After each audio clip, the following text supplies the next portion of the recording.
என் புள்ள பரமனை நீ விரும்புறியாமா? அப்படி ஏதாவது விஷயம் இருந்துச்சுன்னா என்கிட்ட நீ சொல்லு. நானே முன்னாடி நின்னு உங்க கல்யாணத்தை பண்ணி வைக்கிறேன். அம்மா அப்படி ஒண்ணும் இல்லம்மா. அவனோட மனசு முழுக்க நீதாமா இருக்க. அதனால பரம வேற எந்த பொண்ணையும் கல்யாணம் பண்ணிக்கிறதுக்கு சம்மதிக்கவே மாட்டேங்கிறான். பரமன் கிட்ட வேணும்னா நான் பேசி பாக்குறேம்மா. நீ பேசினா மட்டும் பத்தாதுமா. எப்படியாவது அவனுக்கு கல்யாணம் நடக்கணும். அவனுக்கும் நல்லபடியா கல்யாணம் நடந்து பேர குழந்தைங்களை தூக்கி கொஞ்சணுங்கிற ஆசை எனக்கு மட்டும் இருக்காதா? என்னம்மா நீங்க? நான் பேச. இன்னும் அவன் பழசெல்லாம் மறக்கல. நீ எத்தனை தடவை சொன்னாலும் அவன் எதையும் மறக்க மாட்டான். இளமதி, என்னோட புள்ள பரமனோட எதிர்காலம் உன் கையில தான் இருக்கு. அவன் நல்லபடியா சந்தோஷமா வாழணும்னா கூடிய சீக்கிரமே அவனை நீ கல்யாணத்துக்கு சம்மதிக்க வைக்கணும். என்னம்மா இதெல்லாம் போய் பெருசா பேசிக்கிட்டு இப்ப என்னம்மா? நான் பரமனை கல்யாணத்துக்கு சம்மதிக்க வைக்கணும் அவ்வளவுதானே? நான் எப்படியாவது சம்மதிக்க வைக்கணும். சண்டைக்கோழி, ஏய் என்ன பரமா வர சொல்லி எவ்வளவு நேரம் ஆச்சு? நான் எவ்வளவு நேரம் காத்துட்டு இருக்கேன் தெரியுமா? சாரி சண்டைக்கோழி. ஆட்டோல ஒரு கஸ்டமர் இருந்தாங்க.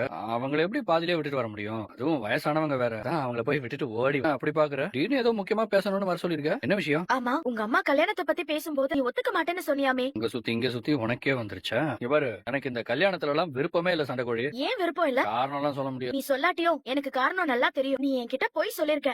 நான் அதுக்கு இளமதி உன்கிட்ட போய் சொல்ல போறேன். நீங்க பாரு பரமா, என்கிட்ட நீ என்ன மறந்துடுறேன்னு சொன்ன. அப்படி இருக்கும்போது இந்த நிமிஷம் வரைக்கும் நீ கல்யாணத்துக்கு ஒத்துக்கலனா இன்னும் நீ என்ன மறக்கலன்னு தானே அர்த்தம். இங்க பாரு பரமா, ஆத்துல ஒரு கால் சேத்துல ஒரு கால்லாம் வைக்காத. கரெக்டா